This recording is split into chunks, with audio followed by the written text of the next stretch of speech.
niveau de sa personne. Mais pour ceux qui ont eu la chance d'être du côté de Libreville, est-ce qu'on perçoit quand même un changement? M. Mabara a évoqué un pays qui suffoquait. Est-ce que c'est un vent de liberté de ce côté à l'heure actuelle? Oui, pour répondre à la question, il suffit simplement que nous fassions état, je pense, du contexte socio-politico-économique actuel du Gabon. Oui. Je tiens déjà à nous rappeler que le Gabon, c'est un pays de 267 000 km² approximativement, avec une population de 2 300 500 000 habitants. Et un PIB par habitant qui s'élève entre 7 à 8 000 $ par an. Parce que c'est d'ailleurs l'un des pays en Afrique considérés comme riches, parmi les plus riches, si on s'en tient justement au PIB par habitant. Mais seulement au regard donc de la, je peux dire, de la petitesse de cette population, Oui. il y a encore du chemin à faire. Les Gabonais méritent mieux, il faut le dire. Ils méritent mieux, puisque le pays a des ressources naturelles importantes et ils sont peu nombreux. Maintenant, je vais évoquer 3 aspects. Allez-y. Si on s'en tient par exemple au niveau de l'éducation, peut-être pour ceux qui ne savent pas, au Gabon, il y a beaucoup d'écoles privées. Il y a beaucoup d'écoles privées.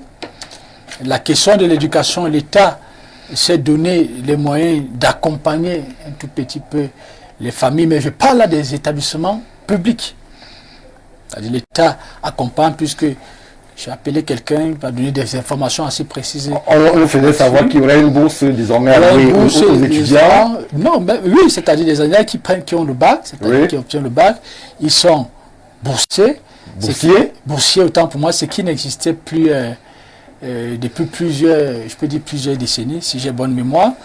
Et quand nous revenons du point de vue santé, je pense que même avant Oligui Nguema, il y a un système justement qui avait été mis en place par la famille Bongo.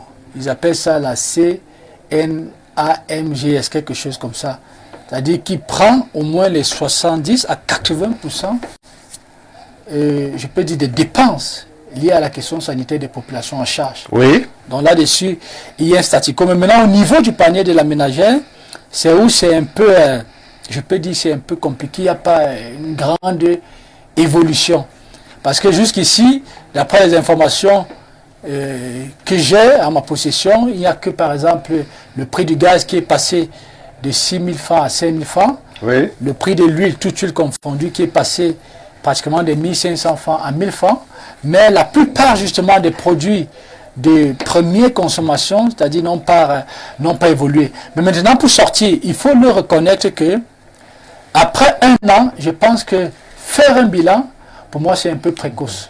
C'est un peu précoce. Je pense que nous avons besoin de laisser justement un peu de temps au général Clotaire Oligui Nguema, de donner vraiment un peu de temps qu'il mette un peu sur pied son orientation, sa vision des choses. Et je pense que c'est après peut-être un moment beaucoup plus important qu'on pourrait vraiment faire un bilan beaucoup plus précis.